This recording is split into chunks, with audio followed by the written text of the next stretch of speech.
Welcome, welcome, welcome to another episode of the Government Coins podcast. Listen, I'm so excited. Today we have another city from the beautiful state of Florida, as y'all know, my favorite state, the city of West Palm Beach. We have Sandra Hammerstein. Sandra is the Small and Minority Business Compliance Officer with the city of West Palm Beach.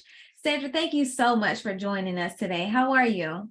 Thank you for having me. I'm fine. I'm just a little nervous, but I'm sure you'll go easy on me. Absolutely. And I think this is the setting for it's okay to be nervous. Like it's okay to be however you show up. That's the most important thing. We get the information out and we're our authentic selves. So you'll hear me say and this and but a few times. That's perfectly fine. It's no pressure. Let's just keep it at that. But I'm really excited to have you on board. A lot of the work that we've been doing has been outreach to the small business community in terms of getting more businesses into the space of doing business with the government. And this has always been something that has been, so adjusting it, but always been something that's been key for the work that we want to do. But I'm so excited to hear a little bit about you and how you got into this space. So would you mind telling me a little bit or telling us a little bit about yourself? Sure, Shakira. My experience with procurement and with the small business or supplier diversity area started in like 1990. And I started with an event coordination. My mentor, Carolyn Williams, hired me to do the Everglades construction project down in Miami because we were in West Palm Beach and she couldn't go down there herself every day. So she sent me and I represented her with coordination of the event. So as I put these engineers and architects and construction people together for this large conference, I started to see about, oh yeah, they're doing business, they're buying this, they're selling that, they're talking about this, and it just became very interesting to me. And after the event, I stayed on. I worked with the supplier diversity department at the South Florida Water Management District for over 13, well, it was closer to like 15 years. And then I came here to the city of West Palm Beach 6 years ago. Nice. So that was a completely different transition from doing events to now managing the procurement process. What are some of the similarities you would say? Oh, actually, my background is in print journalism or communications. Oh, so when I came into it, I looked at it through the lens of marketing. I would start marketing the small businesses to the large businesses or marketing the small businesses to government in order for them to use that those folks. New businesses need more and more marketing, and our certification process does that. That's one of the benefits to being certified as a small or minority owned business with government. love it. And you know what? I'm happy that you actually have a presentation, because I would love to go ahead and hop into that, because you brought up the certification program and I'm really interested to get this information out about the city of West Palm Beach's program. Okay, so we talked a little bit about me, and what I wanted to just start off by saying that, yes, in order to do procurement or have government buy your wares and your services, you have to know the lingo. You have to know procurement and procurement divisions or departments in every government entity. And here at the city of West Palm Beach, procurement division buys the goods, services, and construction and professional services of the highest quality. And then they're also responsible for doing the solicitations, which are bids and proposals or quotes, and getting the contracts in place, and then putting purchase orders with those contracts. Got it. This slide just shows the authority that the state and the local municipalities give to the procurement director or procurement official in this case to do their job. So it's not willy-nilly, it's not favoritism. People don't just pluck other people from the street. There is a process and there are ordinances that govern that process. Here at the city of West Palm Beach, we have thresholds for purchasing.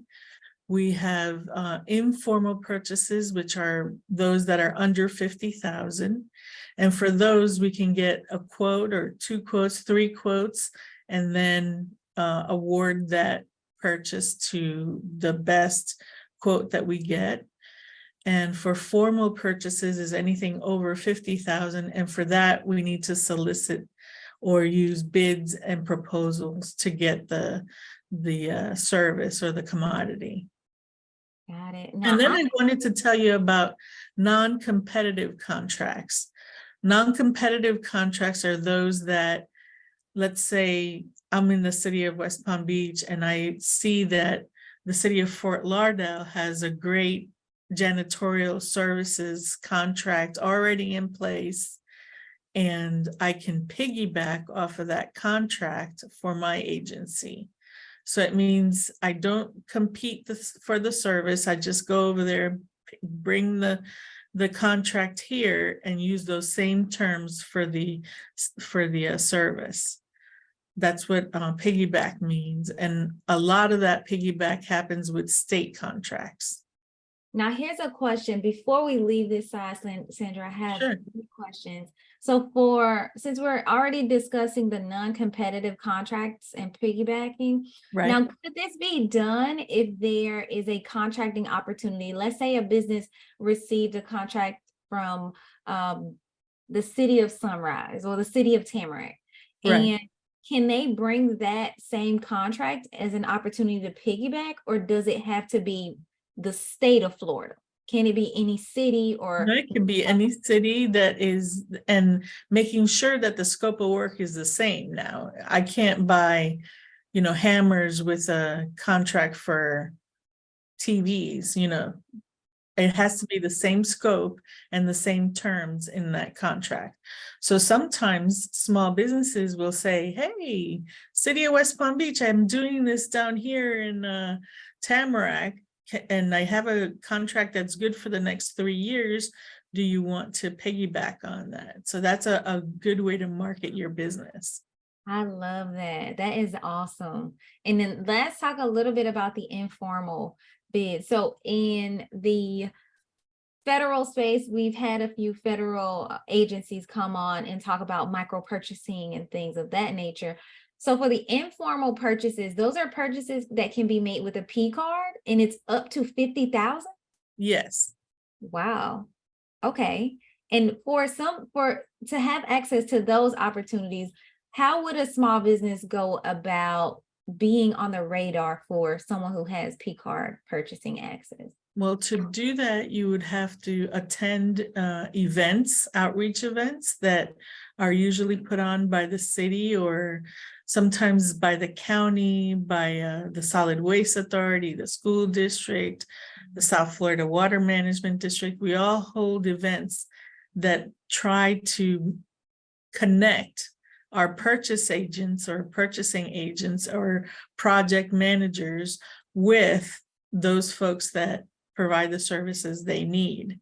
So for example, I was at a meeting at Cityside Suites this past week on Wednesday, and the speaker was talking about marketing, how to market your firm and all those strategies. Well, I might want to hire her to help us with our newsletter and other flyers and things that we do here. So for me as a project manager, I can reach out to her and give her a $5,000 contract, and she can produce that newsletter for me for a few months or for the year, and that would be great. Wow. So the same goes for engineering. Well, not for engineering, for construction and other small purchases like that, handyman services, things like that. Got it. That is very informative. And I don't know if you caught that, but this is one of the highest like micro purchasing thresholds that I have seen at a city level, with it being up to 50,000. Anything under 50,000. So definitely, if you're in the West Palm Beach area and you can provide some services, attend those events, reach out, connect with them. Okay, I'm sorry. This was a good slide. I kind of really wanted to piggyback off of that one a little bit. And I did have one more question. What about unsolicited proposals? We do accept unsolicited proposals, but you have to identify the need. You have to make sure that you're speaking to the right person. So I would send an unsolicited proposal to the procurement director or to the director of the department that the work is being done, like an engineering department or construction department, that type of thing.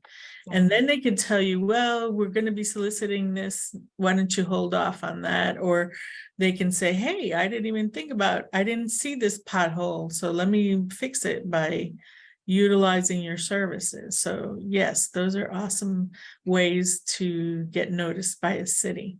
Okay, thank you. I appreciate that. Okay, I know I took too much time on that one. It's got like 18 more slides to go. So that's okay.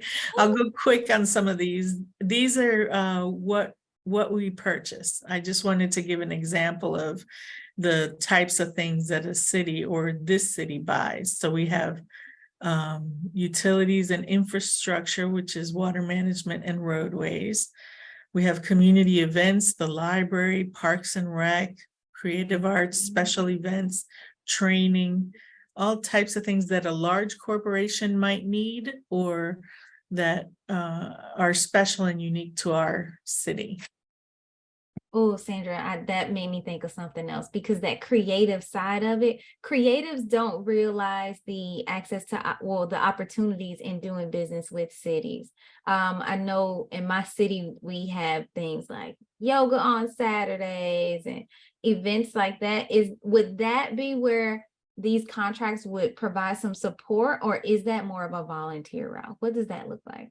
No, with our library, there are some instances where we need speakers to fill, slots. Maybe we have Saturdays free and Saturday mornings, and we'd like to have some kind of series in there. Well, they may pay a person to get in there and do the yoga classes or do whatever they need, the painting or whatever it is that they need. And these are small contracts that they don't pay very much, but they'll get you known by the community. So if you're working in a library, that's great. And then the creative arts, there's art around the city, public art that we like to create and put out there. And sometimes there's a call or solicitation out there for something that will go in front of our city hall, or something that's going to go in front of a fire station. And so that's where we get into the creative, the arts. And then special events, 4th on Flagler, Sunfest. We need vendors for that. We need fences to be put up, tents to be put up, all kinds of things. So hey, thank you. That's exciting. yeah. All right, so these are just a few suggestions, I guess, for people to kind of ask themselves so that they can put forth a better proposal or a better bid. So first you have to read the proposal and know the requirements in that solicitation. And within the solicitation, there will most often be a sample contract. So you know what's going to be asked of you and what you're responsible for. So that's the first thing. Then make sure that you have the required certifications. Make sure you have the necessary experience. make sure that you have the capacity to take on new work. Sometimes we don't know what we don't know, which is the city pays at 30 days. So you have to have some kind of money somewhere, maybe a line of credit or something to hold you over for that month until the city pays you your invoice. So that's important. Financial stability and insurance. That's important as well. So get certified. I was talking a little bit about the benefits of SBE and MBE certification, and I'm going to hit that in some of my future slides. But one of the things that is wonderful about certification is we will market for you. We will put you on a list by commodity code that will be looked at by large contractors when they're trying to put their teams together. So let's say the South Florida Water Management District is putting their mowing contracts out for the right-of-way and the canals. Well, they may look at the city's list for someone who's done a good job on roadway mowing and see if they can't graduate over and do the canals as well. So that's how we market your business, because we know you're certified and we know that at least putting that packet together, you have the financials in order. So that's the important part there.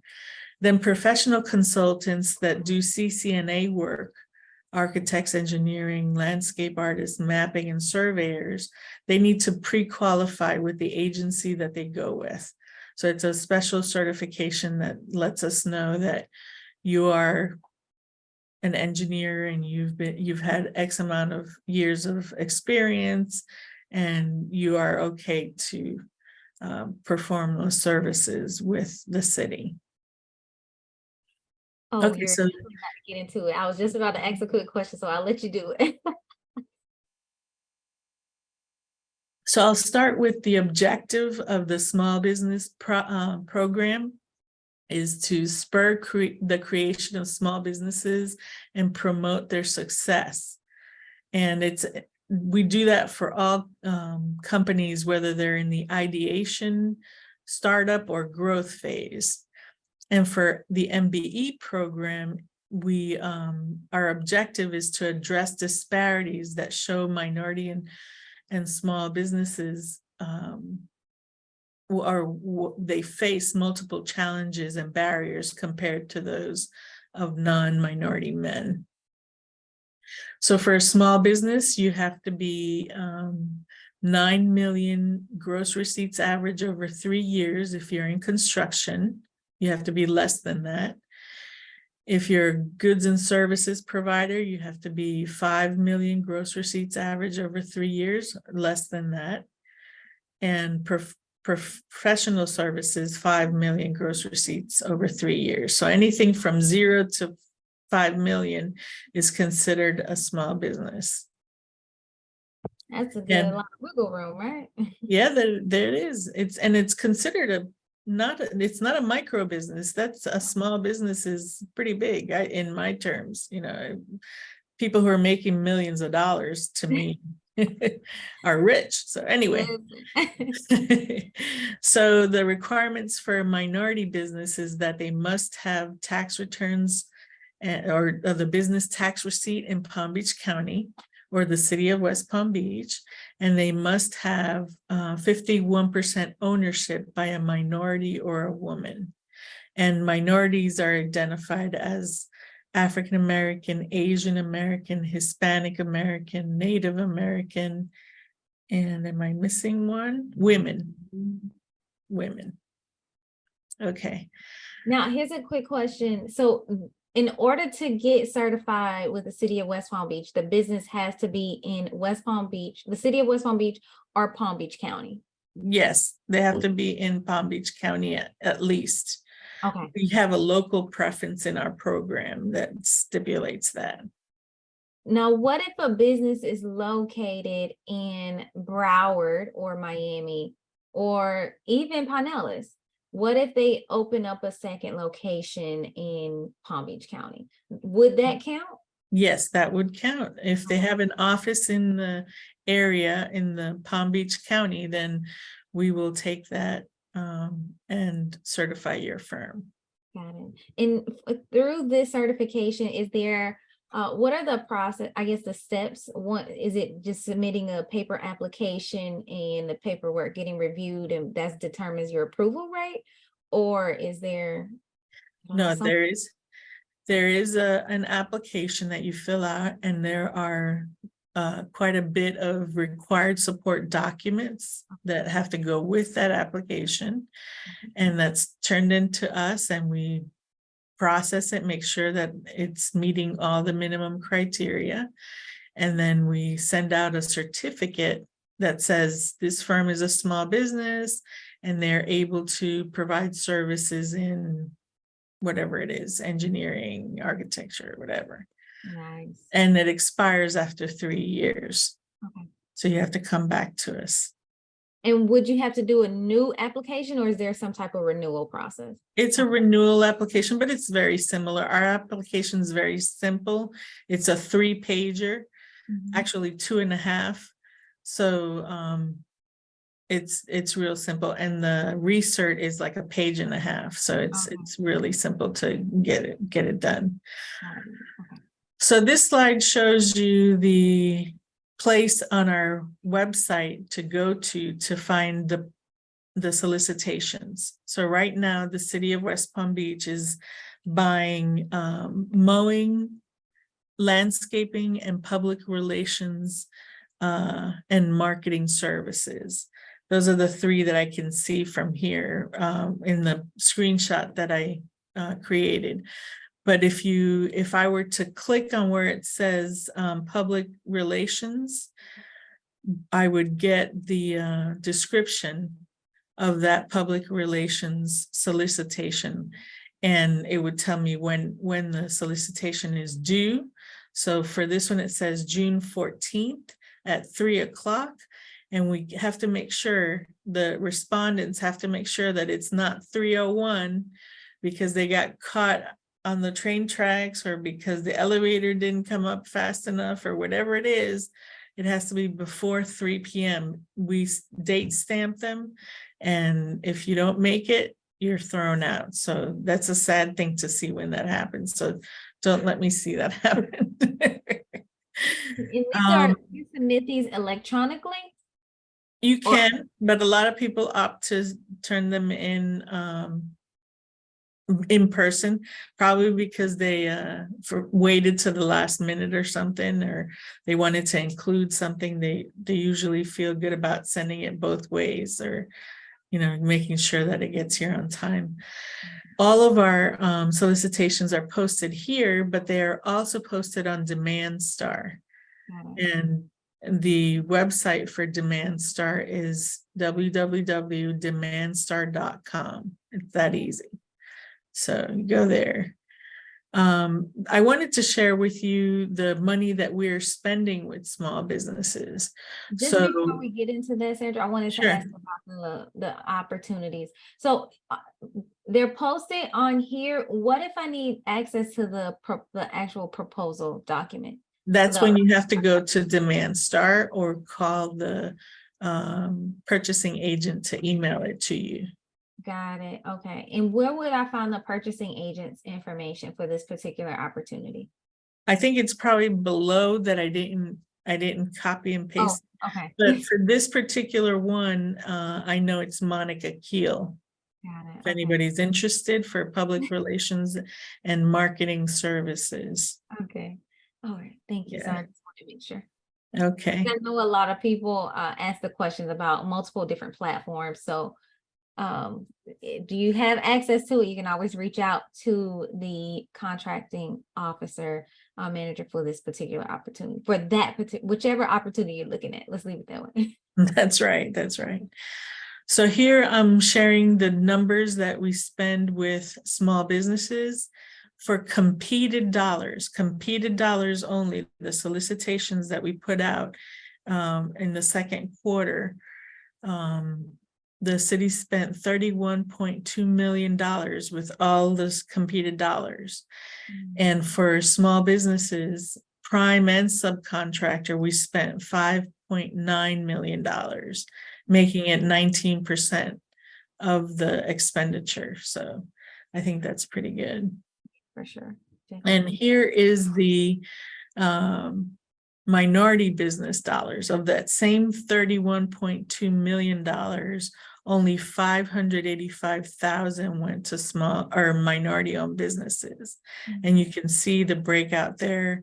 African Americans received 120,000 about, and Hispanic Americans received 439,000, and then women received 24,000. Now these numbers are fairly small, and it's because our small business or minority business program is very new.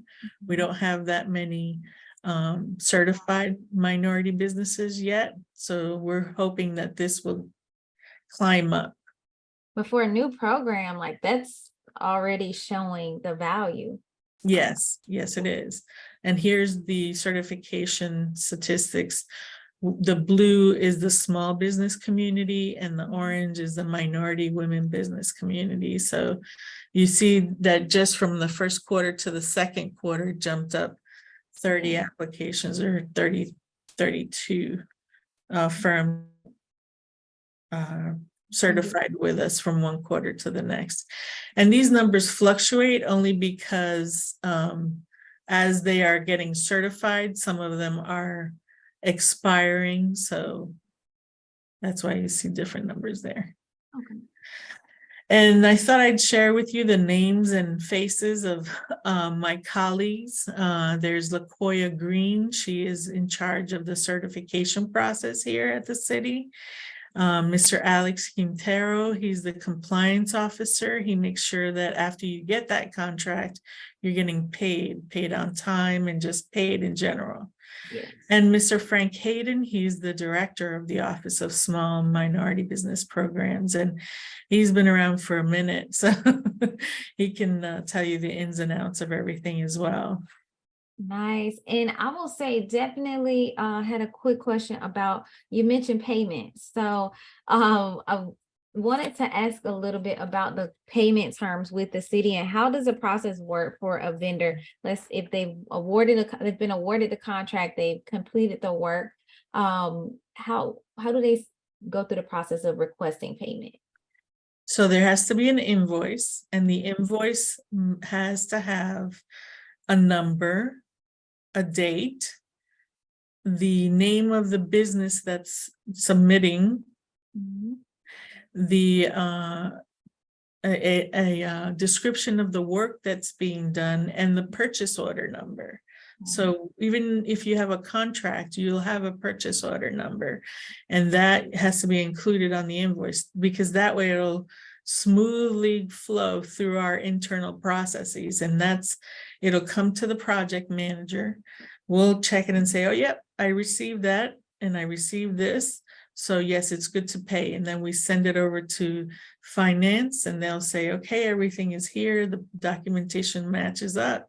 The numbers there and everything's good. So they'll pay it at the 30-day mark, or they can do it sooner as well. So we can, sometimes we put the pressure on them to pay in a week, but in general, they do it 30-day payment. Okay. And that was one of the things, you hear about some horror stories where businesses not getting paid to possibly the next year. So we'll definitely always ask that question just to get some information around what that looks like. And in terms of events, how often do you all host events to connect with personnel within, the departments as well as purchasing? Well, definitely once a month. Okay. At least we're having events. We're doing events in conjunction with the Black Chamber of Commerce, or with the Hispanic Chamber of Commerce, or with our partners, the Solid Waste Authority, the South Florida Water Management District, the county, and the school district, we've kind of formed a loosely held organization called the Palm Beach Partners. And we have an annual event. It's called the Business Matchmaker Conference and Expo. And this will be our 17th year. And it's going to occur September 22nd of this year. It's an all-day event, and we have some power net or one-on-ones that we do. It's kind of like speed dating for small businesses. Yeah. In large businesses. So it happens there. And then this month, actually, June 22nd at the Embassy Suites Hotel from 8 to 12, we're going to be having a power net. And that one is being hosted by the Solid Waste Authority, but all the agencies that I talked about just now will be participating in panels and in the trade show area, and doing presentations as well. So Nice. we'll have all the upcoming solicitations listed, and there's no excuse for people not to come out. And for a half a day, I mean, they could come from 8 to 10 or 10 to 12, or, you know, whatever fits their schedule, but we try to do it at different times so people can make it. Got it. And when attending these events, what would you suggest a business owner bring? A brochure, a business card, something that represents them and their firm, a QR code, I don't know. They need to bring what best represents their business. Some people think it's a football or something with their logo on it. Then that's fine. If that's what represents your business, use it and make sure everybody in the room knows that you're that company, so that we can help market you in the future or use you. We're going to have project managers there from engineering, construction, and goods and services, and procurement. So everybody will be represented there, and if you put a good foot forward, you might be able to get a good contract through this event. Wow, that's a big deal right there. A contract from an event. Most of us spend so much time at networking events, passing out business cards, and probably won't see, or hear anything from that particular person or anything. So that's a huge. Well, the responsibility is on you, really, to reach that person. Again, you should shake hands, look the person in the eye, and then think, I'm going to be emailing this person tomorrow or later on this afternoon. Because if you do that follow-up, not very many people do it. That is what's key. That's how people get contracts, because they made the connection, they did the follow-up, they did some more follow-up, they got a meeting or some kind of leg in the door, and then they are able to get those contracts. So the power is in the follow-up. Yes, it is. Okay. I know y'all heard that. The power is in the follow-up. Make sure you are following up. Definitely. And where would I find these events? I didn't ask that question. I'm sorry. They're usually on our website. I wonder if I can get to them, but they're on the events calendar. And then if you're certified, you'll hear about them first, because I send them out to our certified vendors first. Got it. Okay. And then I send it out to other people. Is there a newsletter that you have? Yes, we have a newsletter. For the other people, yes, we do. Okay. So yeah. And how could a business sign up to get on that newsletter? Well, number one, they get certified. I send the newsletter to the certified firms first. And then they can go on the website for the city and get the city's website and get that newsletter as well. So I have one for the small minority business programs, but the city has an overall newsletter that they use as well. So we incorporate our information into that one. Okay, got it, got it, got it. Mhm. So 2 ways of getting that information. Nice. And is there usually a registration process for these events or? There is when the space is constrained, but Okay. for right now, the one I mentioned for the June 22nd, yes, you have to register. It's at the Solid Waste Authority's website, which is swa.org. That's swa.org, like Solid Waste Authority. Got it. Okay. And you go to events there, and then you click and it'll show you the events, and you'll see June 22nd. So you'll be able to, See what's going on. yeah. Okay. Look at that immediately, as soon as you get there. And for everyone who's listening, I'll definitely drop this link in the chat. So who's watching it on YouTube, I'll drop the link in the chat. If you're listening to it, the audio only, head over to YouTube so you can get the links to all these different resources that Sandra has mentioned on this episode. So Sandra, how are you feeling? You still nervous?